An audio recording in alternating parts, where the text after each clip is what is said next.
Welcome to Architect Tips, presented by ClearMeasure, a software architecture company empowering .NET development teams to be self-sufficient, able to move fast, deliver quality, and run their software systems with confidence. Make sure to subscribe on YouTube or your video podcast feed. If you have a question for the show, send them to architecttips@clear-measure.com, and the next tip could be yours. Hello and welcome to Architect Tips. Today I want to talk about the essentials of a private build. And a lot of people are trying to do continuous integration, but they only have a manually triggered or automatically triggered compile process, which is only one of the steps of continuous integration. Continuous integration has 3 steps actually. The first is the private build we do locally. The second, the commit phase, has the integration build where you run on a build server, and that's the build for your team. And the third step is the first deployment and fully deployed test suites. And so the continuous integration has those main 3 stages, and a lot of the tooling makes it easy to have an automatically triggered compilation process, but a lot of people leave it there. So I want to talk about the first step, which is not even on the build server yet, but is just something you have for the application itself, whether it's a Visual Studio solution representing a big application or whether it's a solution representing a small microservice that's just standalone Azure function or just an individual job of some sort. And so let's go through this. And this is a build script that you can actually follows the structure. If you're familiar with my book, .NET DevOps for Azure, you can find the build script in the download tools, in the download files there. But I'm just going to go all the way to the bottom. This is just straight PowerShell. That is it, straight PowerShell. At the bottom, we have a function called CI build. And then right above it, we have private build. And so if we look at what it's doing, the private build, we have some chocolatey packages that this application needs. And so we use the build script to install those directly so that somebody can just clone the Git repository and immediately run the build, as opposed to clone the Git repository, then install this, then install that, then configure this, then configure that. No. We want the experience of, the big things like maybe you have to have the right Visual Studio version installed on the computer, clone the Git repository, run the private build. So we're installing the chocolatey packages. Then init essentially does clean compilation. That's running .NET.exe or MS Build. Then we're going to do some environment setup in this application. And a lot of times we have a SQL Server database or a database of some sort. So we need to create a shell of a database locally. And then after that, which is after unit tests are run, then we run the integration tests that typically do a lot of data access as well as other things. So that's the structure of it. And then I'm going to go back up to the top and kind of walk through each one of these individually.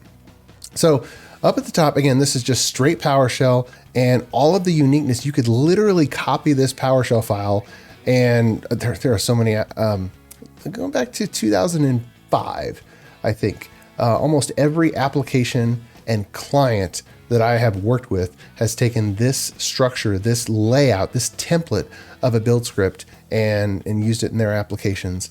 Now, of course, in 2005, it was Nant running with cruisecontrol.net, but essentially it's the same. You need a script file that does this stuff. You pull all the unique stuff up into properties at the top, and so you see project name, my project, and later on you'll see that we can just use that name and then put a .sln on the back of it. Now we have our Visual Studio solution file. So we have a source directory where the unit tests are, where the integration tests are, where the acceptance tests are. Most applications have some sort of user interface project, and whatever you need. The database path, where you want your build artifacts to be, where you want the test artifacts to be.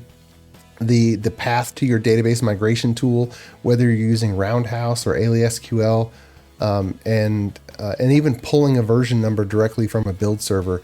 You see we're having some data, some parameters pulled in via environment variables, but if the variables aren't there, meaning it's running locally, we just default it to something. But if it's running on the team's build server, then it's pulling in variables through environment. So we see init, all that's doing is getting rid of artifacts from previous build runs. You see we do a .NET clean, we do a .NET restore. That's essentially cleaning everything out. Then the compilation project. Now, this script has, you really want to copy this script and use it because it has over the years, all the command line switches for .NET.exe is absolutely tuned and running in unit. And I know the getting started samples online, they don't have that level of detail. But if you want a very tuned build with all of the command line switches that you want to use, then just get this build script and copy it. So that's our compilation process. Then we need to run our unit tests. We don't need to do any other environment setup like setting up a database, because unit tests don't require a database. They only call code that stays in process. So we call .NET.exe then test. And again, these are command line switches is the way you want to call it. And then after that, in the order, I know in the order we have integration tests, but actually in the order of running, we're going to do a migrate database local, which is calling our database migration tool, and is going to create the database schema from the folder where the scripts are in. After that, then we're going to call integration test, which is going to call the other test library with in unit, and it could just as well be xunit, and .NET.exe test.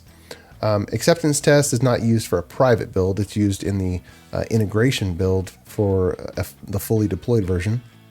So on the private, we'll just skip that. And then essentially we're done. But we have some other PowerShell functions in here because we want to use this exact same build script in our integration build process on the build server, whether you're using your own build server or Azure pipelines. And so we have, Pack UI and Pack Admin. Those are two top level processes that need to be deployed, and then PackDB. And we pack it in NuGet packages. Octopack, octo.exe, is actually an open source project from Octopus Deploy that is the best at packaging your deployable applications into properly formatted NuGet files. And whether you're using Octopus Deploy or not, this tool is indispensable. So that's the structure of a private build script. And you can see how when we come back to calling private build, and it just runs it. So I hope this helps. Get this template, use it. But even if you don't use this format, make sure that you have a independent script at the top, at the root of your Git repository that can set up the local environment and build and run all of the tests and validations that you have for that particular application. Whatever format you use, make sure that you have that asset for your development team so that you can move fast and increase and sustain quality and ultimately run your software systems with confidence. Thanks. And if you have a question that you'd like on Architect Tips, just send me an email.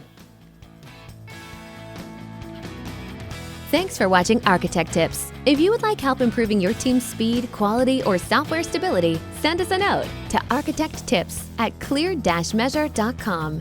On behalf of everyone at ClearMeasure, thanks for watching, and may God bless you.